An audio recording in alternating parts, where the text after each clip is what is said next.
നമസ്കാരം. മലയാളി വാർത്ത ഇൻസൈഡിലേക്ക് സ്വാഗതം. പശ്ചിമേഷ്യ വീണ്ടും കത്തിയെരിയാൻ പോകുകയാണോ എന്ന ആശങ്ക ഉടലെടുത്തിരിക്കുന്നു. ഇറാൻ ചില നീക്കങ്ങളിലേക്ക് കടന്നിരിക്കുന്നു.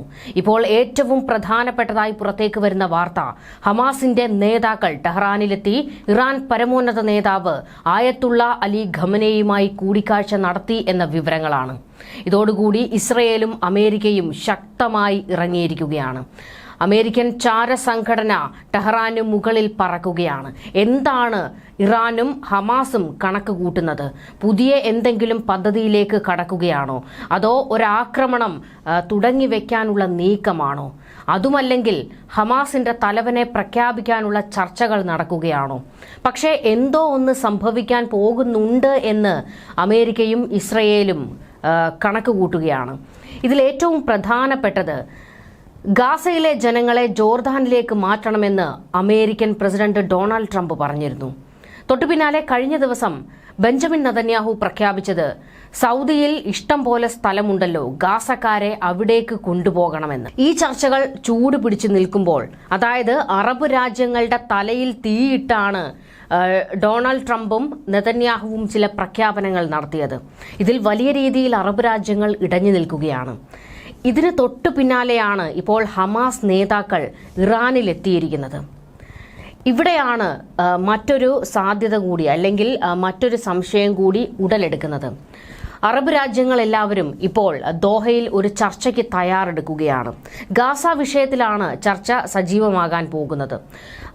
ഖത്തറും ഒരു ഭയപ്പാടിൽ നിൽക്കുകയാണ്. അമേരിക്ക തങ്ങൾക്ക് നേരെ തിരിയുമോ എന്നുള്ള ഒരു ഭീതി.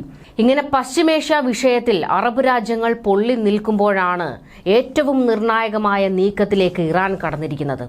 ഹമാസിന്റെ നേതാക്കളെ ടെഹ്റാനിലേക്ക് വിളിപ്പിക്കുകയായിരുന്നു ആയത്തുള്ള അലി ഖമനേയി. എന്തായിരുന്നു കൂടിക്കാഴ്ച എന്നുള്ളത് ചികഞ്ഞെടുക്കാൻ ഇറങ്ങിയിരിക്കുകയാണ് മൊസാദും. ഇനി ഇസ്രയേലിന് നേരെ ഒരു ആക്രമണം അതുണ്ടാകാൻ പാടില്ല. അതിന് തയ്യാറെടുക്കുന്ന ഇറാന്റെ ഏത് ശക്തിയാണെങ്കിലും അതിന്റെ ചിറകരിയണം എന്ന കട്ടായം പ്രഖ്യാപനം നടത്തിയിരിക്കുകയാണ് ബെഞ്ചമിൻ നെതന്യാഹു. ഹമാസ് നേതാക്കൾ ടെഹ്റാനിൽ എത്തിയതോടെ ആ വാർത്ത പുറത്തു വന്നതിന് പിന്നാലെ തന്നെ CIA ചാരന്മാർ ടെഹ്റാനിൽ ഇറങ്ങിയിട്ടുണ്ട് എന്ന വിവരങ്ങളും പുറത്തേക്ക് വരുന്നുണ്ട്. ഹമാസ് നേതാക്കളായ ഖലീൽ അൽ ഹയ്യ, മുഹമ്മദ് ദാർവിഷ്, നിസാർ അവദുള്ള എന്നിവരാണ് ഖമനേയിയെ കണ്ടത്. ഗാസയിലെയും വെസ്റ്റ് ബാങ്കിലെയും നിലവിലെ സാഹചര്യങ്ങളും മുന്നേറ്റങ്ങളെയും കുറിച്ചുള്ള റിപ്പോർട്ട് ഹമാസ് നേതാക്കൾ ഖമനേയിക്ക് മുന്നിൽ സമർപ്പിച്ചുവെന്നാണ് വിവരങ്ങൾ. ഇറാനിലെ ഇസ്ലാമിക വിപ്ലവത്തിന്റെ വാർഷികത്തിൽ ആശംസ അറിയിക്കാനാണ് ഹമാസ് നേതാക്കൾ ടെഹ്റാനിൽ എത്തിയത് എന്നാണ് ഇറാന്റെ ഔദ്യോഗിക ചാനൽ റിപ്പോർട്ട് ചെയ്തിരിക്കുന്നത്. എന്നാൽ ഇത് ഇസ്രയേലും അമേരിക്കയും വിശ്വസിച്ചിട്ടില്ല. അഭിമാനത്തോടെയാണ് സന്ദർശനത്തിനെത്തിയിരിക്കുന്നത് എന്ന് ഖലീൽ അൽ ഹയ്യ ഖമനേയിയോട് പറഞ്ഞതായും റിപ്പോർട്ടുകൾ പുറത്തു വന്നിട്ടുണ്ട്. നിങ്ങൾ സയനിസ്റ്റ് ഭരണകൂടത്തെ തോൽപ്പിച്ചു. സത്യത്തിൽ അത് അമേരിക്കയുടെ തോൽവിയാണ്. ഒരു ലക്ഷ്യവും നേടാൻ നിങ്ങൾ അവരെ അനുവദിച്ചില്ല എന്ന് ഖമനേയി ഹമാസ് നേതാക്കളോട് പറഞ്ഞു. പലസ്തീനികളെ ഒഴിപ്പിച്ച് ഗാസ പിടിച്ചെടുക്കുമെന്ന് US പ്രസിഡന്റ് ഡൊണാൾഡ് ട്രംപ് പ്രഖ്യാപിച്ചതിന് പിന്നാലെയാണ് ടെഹ്റാനിലെ ഈ നിർണായക കൂടിക്കാഴ്ച നടന്നിരിക്കുന്നത്. ടെഹ്റാനിലെ ഈ കൂടിക്കാഴ്ചയോടെ മറ്റു ചില നീക്കങ്ങളിലേക്ക് ഇറാൻ കടക്കുന്നുവോ എന്നുള്ള സംശയം ഉടലെടുക്കുന്നുണ്ട്.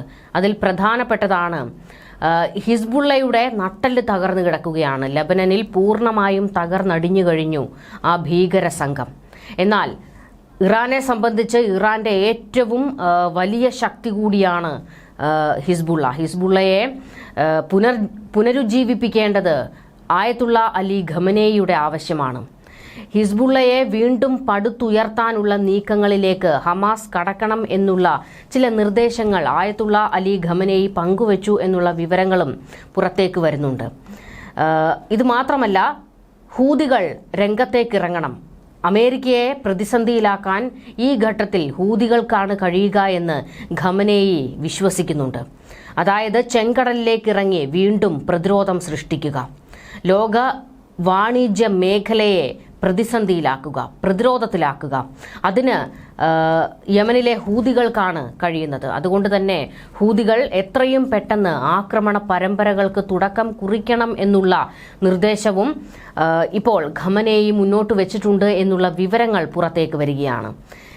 ഒരു ഉയർത്തെഴുന്നേൽപ്പിന് ഇറാന്റെ പ്രതിരോധത്തിന്റെ അച്ചുതണ്ടുകൾ തയ്യാറാകണം എന്നാണ് ഖമനേയി മുന്നറിയിപ്പ് കൊടുത്തിരിക്കുന്നത്.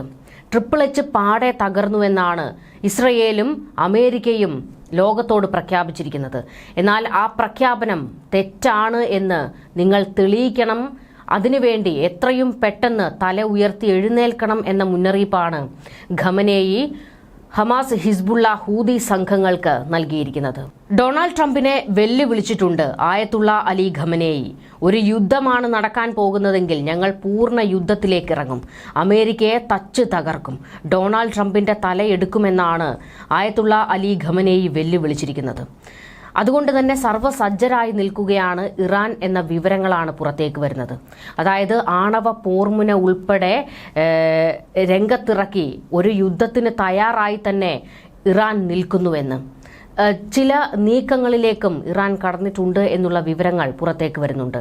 പ്രതിരോധ ശേഷികൾ കൂടുതൽ ശക്തിപ്പെടുത്താനുള്ള ശ്രമങ്ങൾ തുടരുന്നതിനിടയിൽ ദേശീയ വ്യോമാതിർത്തിയുടെ സംരക്ഷണത്തിൽ ശ്രദ്ധ കേന്ദ്രീകരിച്ച് ഇറാനിയൻ സൈന്യം ഇഖ്തദാർ 1403 വ്യോമ പ്രതിരോധ പരിശീലനത്തിന്റെ 2ാം ഘട്ടം ആരംഭിച്ചിരുന്നു.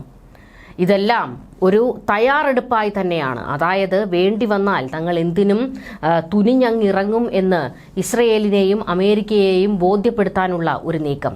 ഇതുകൂടാതെ ഇറാൻ തദ്ദേശീയമായി നിർമ്മിച്ച മജീദ് വ്യോമ പ്രതിരോധ മിസൈൽ സംവിധാനം അഭ്യാസത്തിന്റെ പുതിയ ഘട്ടത്തിൽ വിപുലമാക്കുകയും ചെയ്തിരുന്നു. ഇറാൻ റവല്യൂഷണറി ഗാർഡ് തലവന്മാർ സൈന്യത്തിന് പ്രത്യേക പരിശീലനങ്ങൾ നൽകി തുടങ്ങി എന്നുള്ള വിവരങ്ങളും പുറത്തേക്ക് വരുന്നുണ്ട്. അതായത് ഏത് ഘട്ടത്തെയും അതിജീവിക്കാൻ, ശത്രുക്കളുടെ തലയെടുത്ത് മുന്നേറാനുള്ള ആയുധങ്ങൾ ഉൾപ്പെടെ പുതിയ പരീക്ഷണങ്ങളിലൂടെ ശത്രുക്കളെ നേരിടാനുള്ള നീക്കങ്ങളിലേക്ക് സൈന്യത്തെ സജ്ജരാക്കുക എന്ന ശ്രമമാണ് ഇപ്പോൾ ഇറാൻ റവല്യൂഷണറി ഗാർഡ് നടത്തിക്കൊണ്ടിരിക്കുന്നത്. മാത്രമല്ല ഇറാൻ റവല്യൂഷണറി ഗാർഡ് മറ്റ് ചില കളികളിലേക്കും തുനിഞ്ഞിറങ്ങുന്നു എന്ന വിവരങ്ങൾ പുറത്തു വരുന്നുണ്ട്. അതായത് ഏറ്റവും പ്രധാനപ്പെട്ടതായി ഗാസയിൽ ഹമാസ് തകർന്നടിഞ്ഞു കഴിഞ്ഞിട്ടുണ്ട്, ലെബനനിൽ ഹിസ്ബുള്ളയും. ബാക്കി അവശേഷിക്കുന്ന ഭീകരരെ എല്ലാവരെയും ഒത്തിണക്കി അവർക്ക് സൈനിക പരിശീലനം നൽകുന്ന നീക്കത്തിലേക്ക് IRGC കടക്കുന്നുവെന്നാണ് വിവരങ്ങൾ. IRGC സൈന്യം ലെബനനിലേക്കും ഗാസയിലേക്കും എത്താനുള്ള നീക്കങ്ങൾ നടത്തുന്നു എന്ന വിവരങ്ങളും പുറത്തേക്ക് വരുന്നുണ്ട്. അതായത് ഗാസയിൽ നിന്ന് ലക്ഷക്കണക്കിന് പേർ പലായനം ചെയ്തു പോയിരുന്നു. അവരൊക്കെ തന്നെ ഇപ്പോൾ തിരികെ വന്നുകൊണ്ടിരിക്കുകയാണ്. ഇവരുടെ കൂട്ടത്തിൽ ഇപ്പോൾ ഹമാസ് പോരാളികളും അതുപോലെ തന്നെ IRGCയും നുഴഞ്ഞു കയറിയിട്ടുണ്ട് എന്നാണ് വിവരങ്ങൾ. അവർ ഗാസയിലേക്ക് തിരികെ എത്താൻ പല വഴി തേടുകയാണ്. ലെബനനിലേക്കും IRGC എത്തിയിട്ടുണ്ട് എന്നും പല ടണലുകളിലായി IRGC സേന ഹിസ്ബുള്ളയ്ക്ക് പരിശീലനം നൽകി തുടങ്ങിയിട്ടുണ്ട് എന്നുള്ള വിവരങ്ങളും ഒക്കെ തന്നെ പുറത്തേക്ക് വരികയാണ്. അമേരിക്കയെ വെല്ലുവിളിച്ചുകൊണ്ട് ഇറാൻ ആണവായുധം വികസിപ്പിക്കുന്നതിനുള്ള നീക്കത്തിലേക്കും കടന്നിട്ടുണ്ട്. ആണവായുധങ്ങൾ വികസിപ്പിക്കുന്നതിനുള്ള വേഗതയേറിയ രീതിയെക്കുറിച്ച് ഇറാനിയൻ ശാസ്ത്രജ്ഞർ ഗവേഷണം നടത്തുകയാണ് എന്ന് അമേരിക്കൻ രഹസ്യാന്വേഷണ വൃത്തങ്ങളെ ഉദ്ധരിച്ച് ന്യൂയോർക്ക് ടൈംസ് റിപ്പോർട്ട് ചെയ്തിരുന്നു. അമേരിക്കയുടെയും ഇസ്രയേലിന്റെയും സൈനിക നടപടികളെ തടയുന്നതിനായി അണുബോംബ് നിർമ്മിക്കുന്നതിനുള്ള ഒരു പുതിയ മാർഗവും കണ്ടെത്തുന്നതിന് ടെഹ്റാൻ ആസ്ഥാനമായുള്ള ശാസ്ത്രജ്ഞരുടെ ഒരു രഹസ്യ സംഘത്തെ ചുമതലപ്പെടുത്തിയിട്ടുണ്ട് എന്നാണ് റിപ്പോർട്ടുകൾ. പുതിയ രീതിയുടെ കൂടുതൽ വിശദാംശങ്ങളൊന്നും പുറത്തു വന്നിട്ടില്ല. ഇറാനിയൻ ശാസ്ത്രജ്ഞർ മാസങ്ങൾക്കുള്ളിൽ തന്നെ ആണവ വസ്തുക്കളെ പ്രവർത്തനക്ഷമമായ ആയുധമാക്കി മാറ്റാൻ സാധിക്കുന്ന കുറുക്കുവഴികൾ പര്യവേഷണം ചെയ്യുന്നുണ്ട് എന്ന് പാശ്ചാത്യ രാജ്യങ്ങളും പറഞ്ഞിരുന്നു. കുറഞ്ഞത് 4 ബോംബുകളെങ്കിലും നിർമ്മിക്കാൻ ആവശ്യമായ ആണവ ഇന്ധനം ഇറാനിലുണ്ട് എന്നാണ് ന്യൂയോർക്ക് ടൈംസ് റിപ്പോർട്ട് പറയുന്നത്. ഇറാൻ ആണവായുധ പരിധിക്ക് താഴെയാണെങ്കിലും മുൻ സിറിയൻ പ്രസിഡന്റ് ബാഷർ അൽ അസദിന്റെ പതനവും ഇസ്രയേൽ സൈനിക നടപടികൾക്കിടയിൽ ഹിസ്ബുള്ള ദുർബലമായതും ഉൾപ്പെടെയുള്ള സമീപകാല പ്രാദേശിക സംഭവ വികാസങ്ങൾ ഇറാനെ ആണവ പ്രവർത്തനങ്ങൾ ത്വരിതപ്പെടുത്താൻ പ്രേരിപ്പിച്ചതായി അമേരിക്കയിലെ ഉന്നത ഉദ്യോഗസ്ഥൻ ന്യൂയോർക്ക് ടൈംസിനോട് പറഞ്ഞത്. ആയത്തുള്ള അലി ഖമനേയി ട്രംപിനെ വെല്ലുവിളിക്കാൻ ഇറങ്ങിയിരിക്കുന്നത് വെറുതെ ഒന്നുമല്ല.